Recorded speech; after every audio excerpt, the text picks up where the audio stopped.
የተቆጠረውን የሞዴል ቀነኒ አዱኛ ጉዳይ ዛሬ በፍርድ ቤት ሲታይ ነበርም። ፖሊስ በጠየቀው መሰረት 10 ተጨማሪ የምርመራ ቀናትን ፍርድ ቤቱ በዛሬው ዕለት ፈቅዶ። ሰላም ቤተሰብ እንዴት ናችሁ? አማን ነው። ክብሩ ይስፋ እናትና ልጁ። እንግዲህ የቀን ጉዳይ ዛሬ የቀነኒ ጉዳይ ዛሬ ታይቷል። እንደገና ሌላ 10 ቀን ጭማሪ ተደርጓል። የዳያሪው ጉዳይ ፊንገር ፕሪንቱን ምናምን የሚባል ነገር አለ። እንደገና ደግሞ ብዙ ነገሮች አልደረሱኝም፣ ብዙ መረጃዎች አልተጣሩልኝም እያሉ እያስተጓጎሉ ነው። ሌላ 10 ቀን ቀጠሮ ተደርጓል። እንግዲህ ማየት ያለባቸው እያንዳንዱ የሚያወዛግብ ነገር አስቀምጠው በየጊዜው ወንጀለኛ ነፃ ለማድረግ የሚሄዱበት ጉዳይ ኢትዮጵያ በቃ ለሰው ልጆች እኩል መብት እንደሌለ የሚታይበት ነው። እንግዲህ ለማጣራት እኛ እንኳን አጣርተን ጨርሰናል። እንኳን ፖሊስ እያንዳንዱ ለምንድን ነው ስልኩ ከቴሌ መረጃ ማምጣት የከበዳችሁ? ምን ቴክስት ሲደራረጉ ነበር? ማን ነበረበት? በዚህ ጉዳይ ኢንቮልቭ ያደረገው ማን የሚለውን ከቴሌ መረጃ ማምጣት እንዴት ነው የከበዳችሁ? እነዛን ሰዎች ቤት የነበሩትን አምጥቶ መጠየቅ እንዴት ነው የከበዳችሁ? እንደገና ስለ ምንጣፉ ጉዳይ የደረሰን መረጃ የለም እያላችሁ የምታወሩት በሰላም ነው ወይ? እኛ ደርሶን እናንተ አይደርሳችሁም? ኪችን ያለው የተቦደሰው ግድግዳ መረጃ አይደለም? የእሷ ታናሽ ወንድም ያለውን ጉዳይ ለመናገር መረጃ አይደለም? ስንትና ስንት መረጃዎች እያሉ ከፎቅ ላይ ዘላኔ ወረደችው ተባለ፣ ከዛ አልወረደችም ተባለ። ታዲያ ምንድን ነው የሆነ ይህ ጉዳይ? ምንድን ነው 30 ጊዜ ይሄ በአንድ ቀን የሚያልቀውን ጉዳይ በጣም ተመራማሪ በጣም የሌለ ጀግና ስራ አስመስላችሁ የምታካብዱት? በሰላም ነው? ምን አስባችሁ? ምንድን ነው ማጣራት ምናምን? እውቀት እኮ የላችሁም። እግዚአብሔር ምስክር ምንም እውቀት የላችሁም። እውቀት ቢኖራችሁና ትክክለኛ ነገር ቢሆንማ በአንዴው ማን እንደሆነ ሰዎች ተጠርጣሪዎች ነበሩ። እህቱም ነበረች፣ ሰራተኛዋ አንድ ላይ ነበር መጠየቅ ነበረባቸው። ከዛ ስልክ ነው ቶሎ የሚያዘው። እህቱ ለምን አስፈለገ?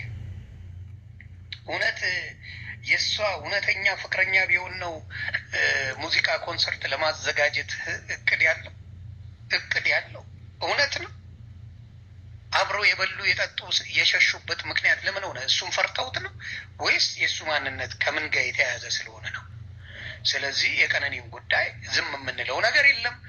ጎፈንድሚ አካውንት አለ። በነገራችን ላይ ለአባትና ለእናቷ የጎፈንድሚ አካውንት ስላለ እሱንም አደራ ቤተሰብ በመተባበር እናትና አባቷን ማገዝ አለብኝ። እኔ ኃላፊነቴን ተወጥቻለሁ። ሌሎቻችሁም ኃላፊነታችሁን ተወጡ። እውነት ድምፅ ብቻ ሳይሆን ቤተሰቦቿን እባካችሁ ተብሎ ጥሩ ነገር ላይ እንዲሆኑ ማሰብ ጥሩ ነው እላለሁ። የቀነኒን ጉዳይ አንረሳው።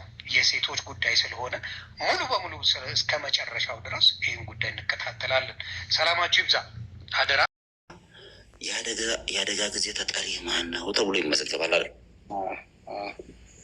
አንድ ሰው የአደጋ ጊዜ ተጠሪው እኔ እኮ አንዱ አለም ራይድ ከፈለገ ስልካችን መጣራት ስለሚችል ማለት ነው። ራይድ ከፈለገ ሌላ ሰው ተደውሎ እሱ የሚንቀሳቀስበት ራይድን እንትን አያደርግለትም፣ ኦርደር አያደርግለትም። ቀነኒ ከደውላ አንዱ ዛሬ መኪናው እንደዚህ ስለሆነበት የአንተን ልጆች ላክለት ራይድ ብላኝ ልኬ እኔም ልክለትን ራይድ የሚያምን ልጅ ነው እሱ ራሱ ማለት ነው። እሷ የሆነ ቦታ ስትሄድ መሄድ የምፈልግበት ቦታ ራይድ እኔ ነኝ ኦርደር አድርጌ እኔ ባዘዝኩላት ራይድ ነው የምትሄደው አይደለም። አሁን ትላንትና የተነገረው ማናጀር የሚለፈልፈው ማናጀር ሳይሆን የኔ ጀስት እኔ አደጋ ደረሰ አይደለ? እኔ የእሱ አደጋ ተጠሪ ነኝ። ለምንድን ነው ለእኔ ያልተነገረኝ? ይሄ ነው አሁን አንዱ እኮ መመለስ ያለበት። እኔ ብደርስ ኖሮ አሁን ወይም ደግሞ እህቷ ብደርስ ኖሮ ይሄ አሁን የምናወራው ነገር ሁላ አይኖርም። ለምን ልንደበቅ ቻለን? ይሄን ለራሳችሁ መልሶታ። አሁን እኮ ሌላ ነገር አለ። ስለዚህ ከተደበቅም በኋላ እነሱ እዛ ጋ ያለ እኔ ማምነው መቼም ማልፈራው ማንም ፊት ቆመ የምናገረው ለእኔ ያልተነገረኝ ለማ ቶሎ ፎቶሎ የሚናደር ወይም ደግሞ ይሰማዋል ስለዚህ ምናምን ተብሎ ሳይሆን አሻራ ለማጥፋት ነው ብዬ ነው ማምነው። ኢንሾርት ገባችኋል? ስለዚህ አንደኛ እዛ ጋር ሰው በርቅኛ መጠራት ነበረብን፣ አልተጠራንም። ሁለተኛ ቤቱ ታሽጎ ምርመራ አልተካሄደበትም። አይደለም ታሽጎ ምርመራ ሊካሄድበት። የኔ ሲስተር ቀድማ ስትደርስ እዛ አካባቢ ቤቱ መውጫና መውረጃው እየታጠበ ነበረ። በሰራተኛዋና በወንድምየው። እንግዲህ ማለት አሁን ብዙ ነገሮች ውስጣችን ጥያቄ እየጫሩ የሚሄዱ ስላሉ ጭምር ነው የምነግራቸው። እና ለማንኛውም ይሄ አሁን እዚህ ጋር ያለው ለፖሊስ የምንተወው ለፖሊስ ትተን ልጅቷ ከዛ ከወደቀች መፈንዳት አለባት። ጭንቅላቷ የተለያየ ጉዳት ሊደርስባት ይችላል፣ ብዙ ነገር። ያን ነገር ግን ስላላየው አላመንኩም። ተግባባናል። አንተም ብትሆን እንደዚህ አይነት አደጋ ሲደርስ ቤት ውስጥ ከደረሰ አይደለም ውጭ ቤት ውስጥ እንኳን ከደረሰ ፖሊስ ጠርተህ እና ይሉኝ ነው የምትለው እንጂ ነፍተህ ነገ እስር ቤት የምገባበት ምክንያት አለ እንዴ? ልክ ነው ያለው። አይ ዞሮ ዞሮ አትሊስት ይሄ የፖሊስና የሆስፒታል ነገር ፓራሌል መሄድ አለበት ቢያንስ ማለት ነው። ይታወቃል፣ ይቀናል፣ ጥናት አለ፣ ይናገራል፣ ይመታታል። ወንድሟ እያለ በሽጉጥ ተኩሶ ቤቱ ላይ እኮ አለ እንትኑ ላይ ግርግዳው መስታወት ላይ ታናሽ ወንድሟ ስለሌላ ኮሜንት አይደለም ያቀረበችልኝ። የነገረችኝ ምንድን ነው ነገ እንትን የመኪና ፍቃድ ማውጣት ትችላለህ ወይ ያለችኝ። ለማን ነው አንቺ ለምን ነው እስካሁን ያልተኛሽው? በዚህ ሰዓት እንደሚቅም ሰው በሌሊት የሚደጉኝ የመኪና ፍቃድ ለማን ነው?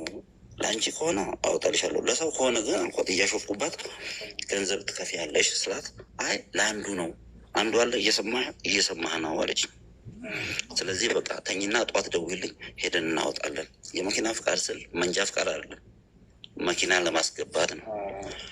ኢምፖርት ለንግድ ማለት ነው። የንግድ መኪናዎችን ለማስገባት እች ልጅ ከኦልሞስት ፌብሩዋሪ 20 እንደ ኢትዮጵያ የኢስት አፍሪካ ኮካኮላ ካምፓኒ ለእሷ ዲስትሪቢዩተርና ኢትዮጵያ የሚመጣውን በእሷ ስም እንዲሸጥ እውቅና ተሰጥቷት ያንን ውል ለምሳሌ እኔ ጋ አለ በስራ ዙሪያ ማለት ነው።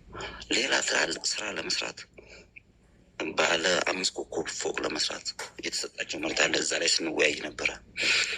እየተገዛ ሌላ እንደዚህ ትላልቅ ሀሳብ ያላትና ራሷን ለመግደል አይደለም፣ ራሷን ለመጣል አይደለም።